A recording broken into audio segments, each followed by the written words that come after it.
Story 1, The Worst and Best Decision of My Life. Hi, my name is Sarah. One day I came home from school and my mom was crying. I asked her what was wrong and she said, "Someone tried to break into the house." She showed me around and what was up with the house. All the window locks were snapped and they tried to get into the door. It all calmed down and she was planning to stay of work the next day to get someone to fix the locks. Before I went to school, I got the biggest knife from the kitchen and put it under my bed just in case anything did happen. I could defend my family. At the time I was 14 and had a little brother, sister and mom in the house, meaning I was the man of the house. One day I was walking home from school and seen these men in walk clothes on a ladder by my window, fixing something. Now I known they were breaking the locks, so I got inside, got my knife and realized everyone was in. It was actually the people fixing the locks, so everything was fine. One night I heard my door crack from downstairs at 1 a.m. Around that time, I instantly grabbed my knife and locked my mom's, sister's, and brother's door and waited in the bathroom. About 3 minutes later they were in. No one in my house heard them, they were still asleep, so I waiting and they finally came up the stairs.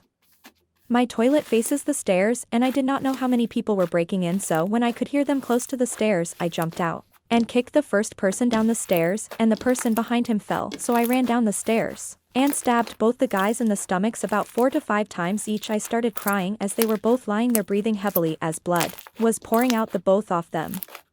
Now I start to hear loud bangs from up the stairs, so I ran up and unlocked my mom's door and she ran down crying. Then she realized what I done and understood what happened. She phoned the police and they came. When they took the bodies, I was watching from a window. Before getting questioned, a gun fell from one of the man's side. I felt a relief as I protected my family. I got questioned for 3 hours and after nothing police related happened to me. I got a lot of rewards of local schools, which confused me. I started having nightmares of this happening again and again. In fine ATM, I now know my best and worst decision.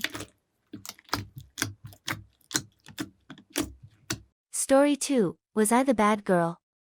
Hi, my name is Emma. Me and my boyfriend have been dating for 5 years and got engaged a couple of months ago. I was over the top. I spent hours and hours planning my wedding and making lists of what I wanted. My sister at the time got pregnant and everyone knew. The night of my wedding, as we were enjoying ourselves, my sister announced that she was pregnant. No one put as much thought as they all knew. I didn't know what she was doing at the time because I was busy with myself. She kept trying to make everything about herself. I told to stop since this was my wedding, but she ended up bursting to tears. When everyone had their eyes on her, she made false remarks about me. She said I was calling an attention-seeking girl, which she was, and just being mean to her. I denied everything, but some just called me a liar.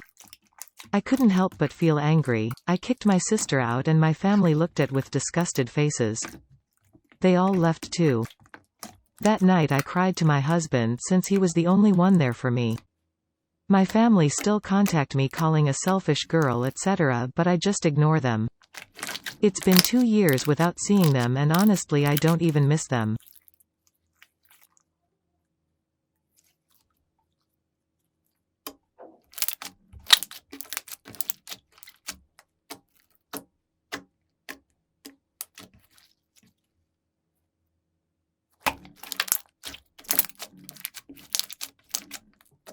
If you have any interesting stories you want share, send them to my mail address at the description below.